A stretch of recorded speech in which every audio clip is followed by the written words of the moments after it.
reach down here and get my material for this video.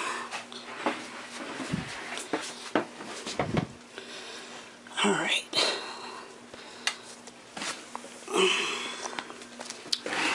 So it is, let me show you guys, pouring outside. So I've been kind of not avoiding, but trying not to do a video in the dark.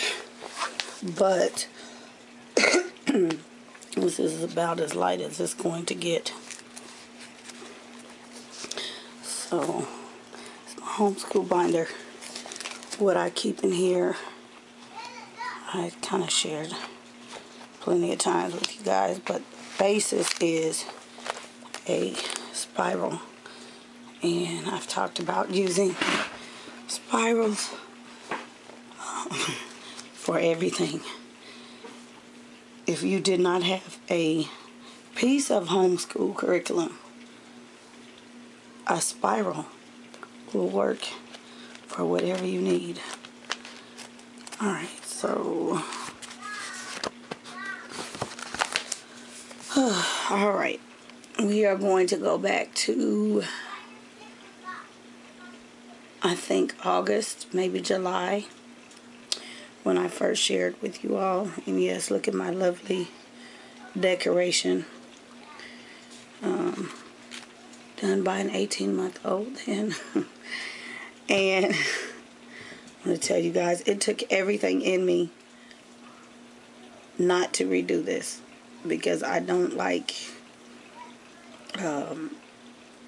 yeah. But she got a hold to a Sharpie that I was actually using. Normally I keep them locked up. But here is my plan. This was my plan for this previous, or this school year, 2015-2016.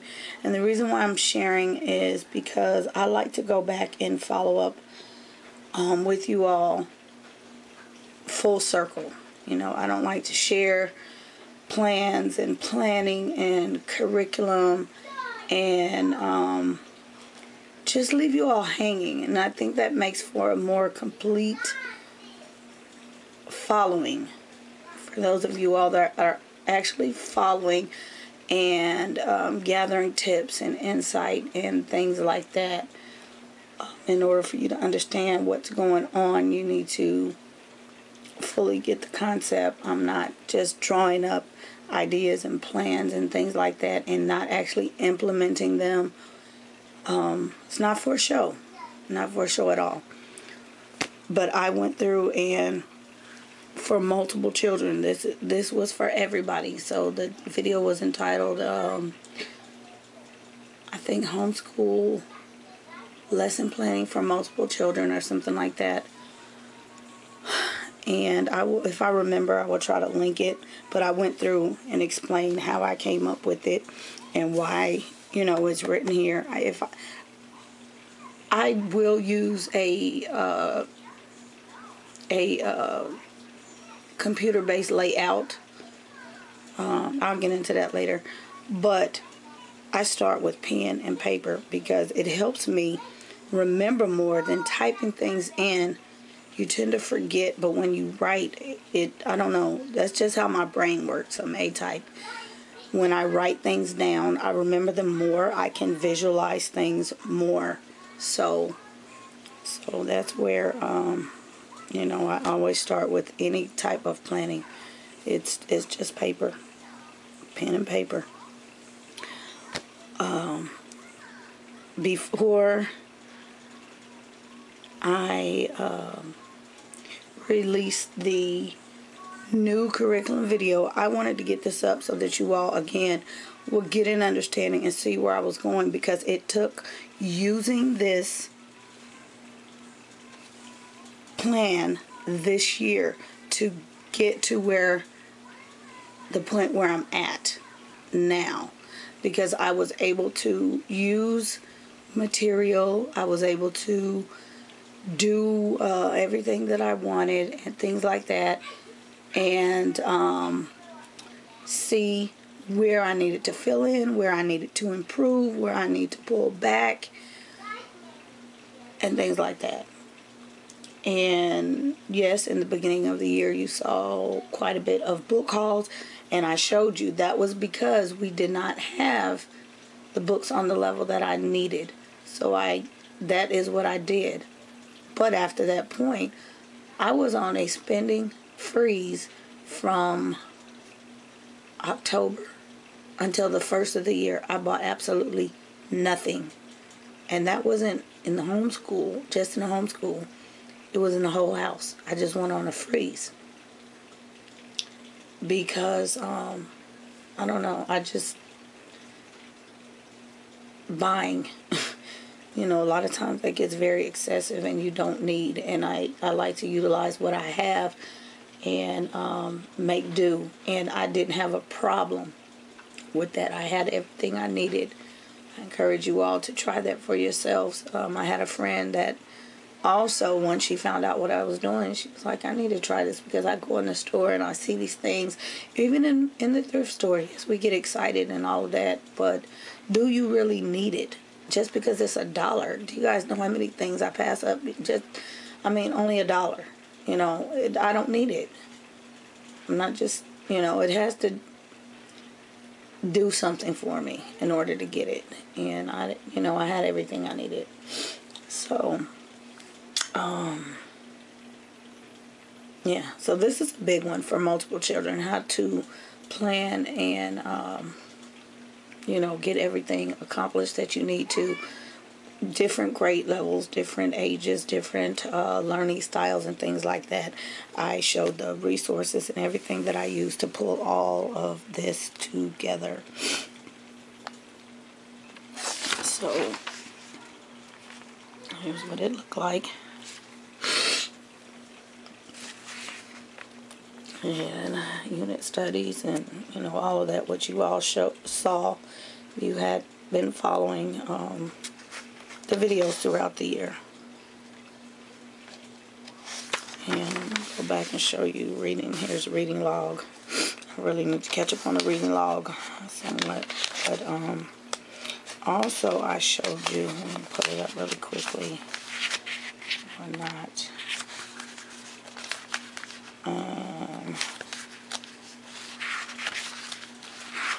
Okay, so I wasn't so prepared to shoot this video.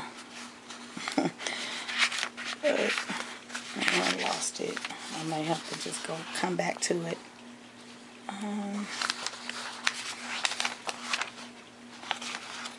Okay, here it is. What I had to do was pull apart pages because I just write they're not in any particular order. And so these things were actually in the middle. So I tore them out and put them in the front because that's where I work from. Book purchases. So every time I bought a book in the haul, and I still do, last summer, I would log that book down here. So every book that I had purchased went here. And you guys know I was buying 30, 40 books at a time, eBay style, for cheap. And so this just helped me keep track of the books. It helped me to not purchase the same book unless I wanted to. Some books I do have multiples of. Some of them came in a particular lot. And that's all. That's fine. But for the most part, I don't run into, I bought that book. I'm, looking around and I can't remember if we have that book. This solved that problem. I encouraged you guys in my recent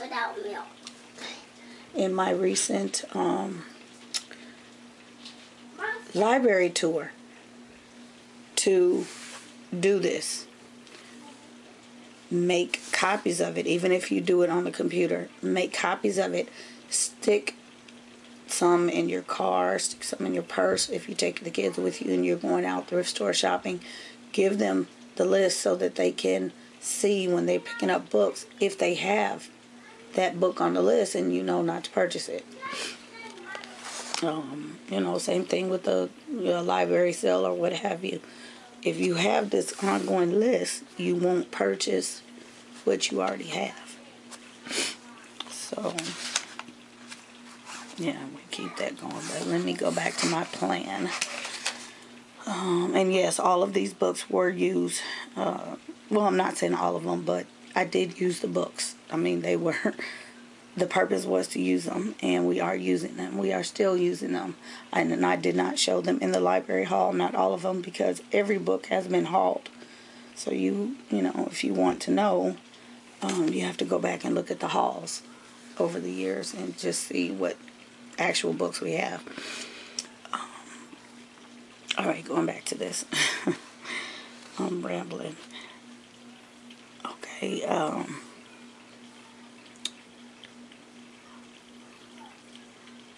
see, brain freeze. It's raining and it's getting to me, guys. Bear with me. Bear with me. Okay. We followed through with the plan, and as I told you guys before in the original video, I do not keep dates on anything. I don't even date our weekly in my planner. I have a planner. I don't keep the dates on them. After I'm finished and we actually implement, you know, the lessons, I do write the date. But I do not keep dates because sometimes we may not do what, if I plan it, we may not do it. I have everything laid out because I don't like to fly by the seat of my pants. I do believe in letting the children lead. So if they want to learn about caterpillars one week and I had ladybugs on the plan, I have no problem deviating because that's where their interest lies. So not having things dated really, really helps. Also, if I'm working with an older kid and they are doing something extensive, that may push things back as well. So I have to kind of flip-flop my plans, and you know, the caterpillar unit or lesson may be a little bit extensive, whereas the ladybug unit may be, you know, short. So I have to kind of, you know, move things around, be flexible with it. So that's the first thing I did. And I would just go through each week or each day or what have you and draw up our lesson, and actually on the weekend, and just kind of go from there. You know, I had a whole week's worth of things, and that's what I started with. And like I said, if the kids wanted to choose something, I would lead them in the direction of what's on the plan. That way we wouldn't go too far astray, and I'm having to look around for things. That's another thing about me being organized. I don't like, you know, the books. I don't like to have too many to where I can't find them. We're not utilizing them. They're double stacked. I use every book and piece of material in here. And so we followed through, you know, pretty much the whole plan. And this was written, let's see, I think I kind of did things by the week. And I stretched it. It says 48, and you guys know we year-round school. So obviously there's more weeks than 48 in a year. But I think it was really 45 when I initially did it. And I just kind of threw some things in here. And I figured that this would get us through until December. Although for some people they're thinking, okay, this is a whole year's worth of material, you know, a whole school year. If you're doing the 9-month, well, yes, but for us, we year-round school. And what I found out in November was I was out of material. I didn't have, we had gone through everything. And there was really, you know, and we spend an extensive amount of time, not just one day during each thing, the way I laid it out. I tried to lay it out in simple form so that other people can get a guideline, but I would stretch things, you know, a couple days where we would do visual and we would do hands-on, according to what's in here. And by November, we were done, I guess, around Thanksgiving time. And what I did do is I did not come up with another plan like this, because I knew that this video would happen, and I didn't want to have to go through this again. But now I know for this year what I need to do in order to keep this going for the entire year. I threw in a lot of file folder games. I threw in we started the virtual homeschool co-op, our unit studies, a couple of friends and I. We started that, and that encompasses geography and science. So that is what is helping us. That's what helped us get to this point today. Just throwing in those things. But I also had to, supplementing with those things meant I had to print more things. I had to come up with more material and really, really dig into my mailbox magazines. I was online. I found some things on Pinterest, a couple of blogs and things like that, especially for the little kids. I switched the focus after I did my second assessment with the kids in December, and I switched the focus to reading. So we're focusing a lot on reading now, so that vowels and blends and things like that. So a lot of the things that you were seeing in the file folder game, so that's how I introduced the concepts. That's what it was based on, because I feel that if I'm able to introduce those concepts and they can grasp them in those file folder games, then I don't have to come up with a lesson, so to speak, to teach that, because they've already gotten the concept down, and they work very well because the ones that I select cover a lot, and it helps all of the children, even though they're all different. They all, different learning styles and things like that. It helps to keep them busy while I'm working with the older one, the teens, and everybody's comfortable and fine. What else did I do?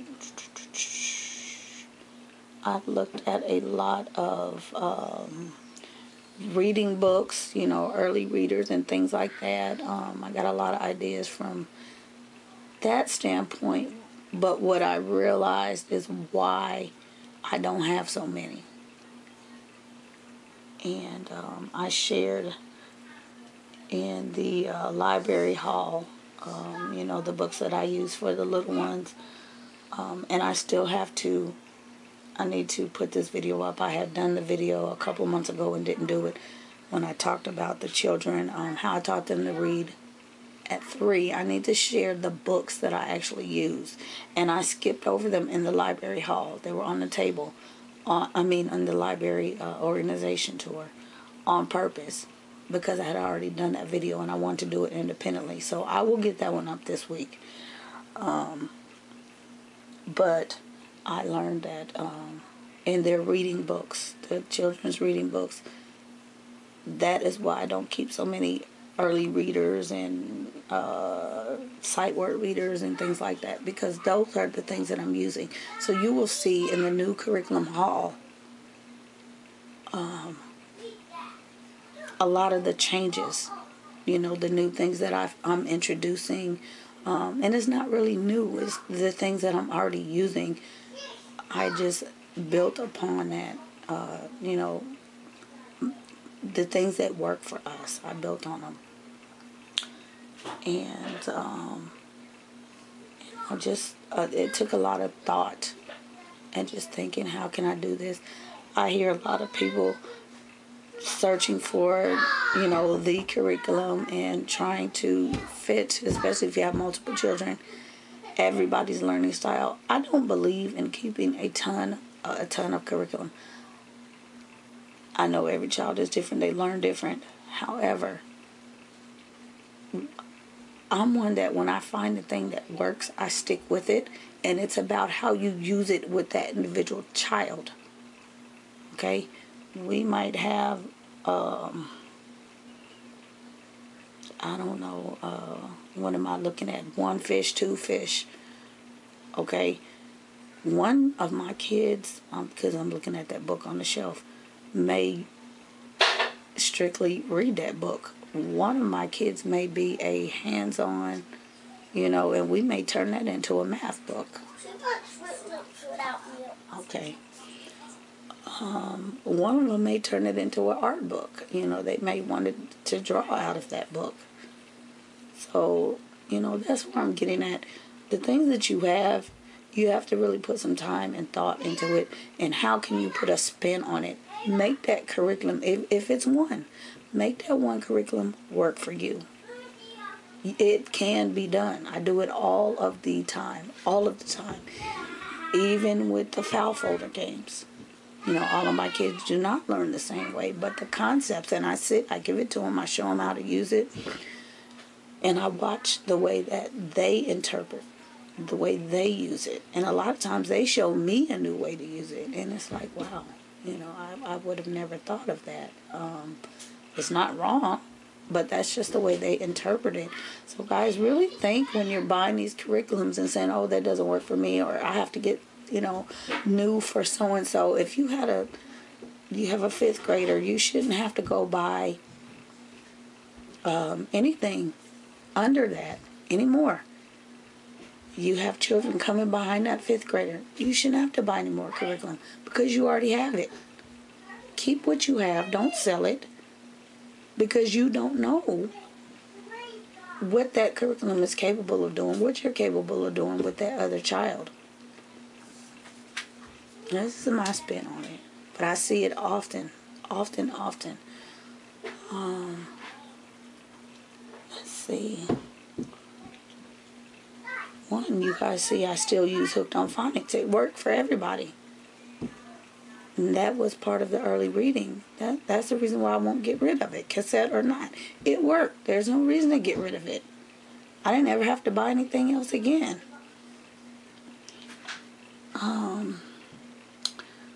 What else I wanted to touch on? I should have had some notes, but I didn't have any notes. Like I said, bear with me, guys.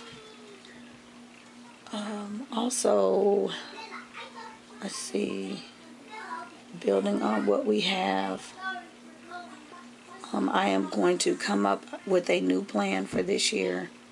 I'm working on that now, and so that it will, again, fulfill everybody and the things that we are going to cover this year, and the way we're going to do it. It will cover all of the children, not just the little children. I'm going to, I found that using everything that I did use, I'm pleased with all of the resources. Again, go back and look at that video so that you can see the resources, because I showed the resources that I pulled these materials from. Math was exceptionally well. Science, we didn't have a set curriculum. It was pretty much piecemeal, but my big thing I did learn during this, after when I had to start pulling things together, it wasn't so fun with the twins, honestly. And that's something it's very hard to find videos with homeschooling twins. The printing is a lot. And even, watching families with 2 children, like 1st, 2nd grade or 2nd, 3rd grade, just trying to see what they use and how they do it, and if they're pretty much the same level? Are you buying two of the same book? That type of thing. That's what I was, spent the year looking at and weighing the options. But yeah, printing things off became a lot. Putting things together just for the two of them became a lot. So I needed to eliminate that because that took a lot of my time that I could be using for something else. So you will see what I did to eliminate that. You don't have to do it. It's just my suggestion. And again, at the end of this school year, next year, this time, I will come back and share if that actually worked. It may not work. I may just be, hoping. But I really think that because I put a lot of thought and time into it, and just the whole, curriculum, I put a lot in thought and time into it, and just the, previous research, I'm confident that I won't have any problem. The kids won't have any problem. If we catch a block in some sort of book or curriculum, I don't want to do that. I don't like that. I switch it. I switch the style in which they do it. Some of it, if it's a workbook, work text, I may give it to them orally. That way they don't get that burnout feel. So that's what I said about curriculum not working. Switch the way you're giving it to them. Okay, if you give a child medicine and they don't like it straight up, put some juice in it and they'll take it. Put some juice in that curriculum. Okay? If you have to become animated or, whatever, teach the lesson in a song. Do it.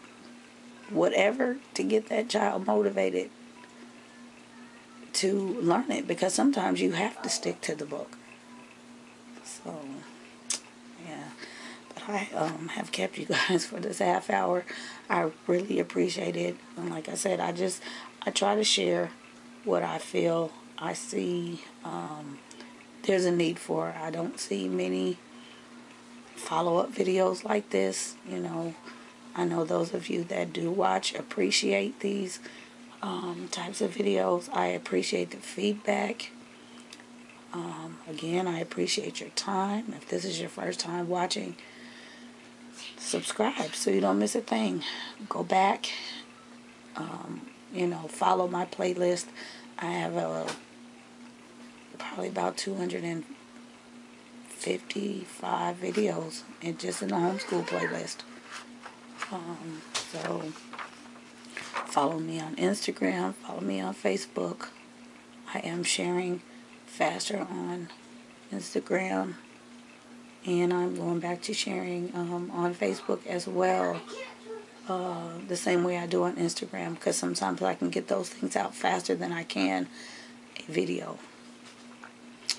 So, and some things may hit Instagram and you may not see it in the video. I'm going on a interest base. This to my dad because he's asleep. Don't do this. Okay. So, She turned it off. enjoy your day. I will see you all in my comments. Be blessed. Look, Bye. let me do this.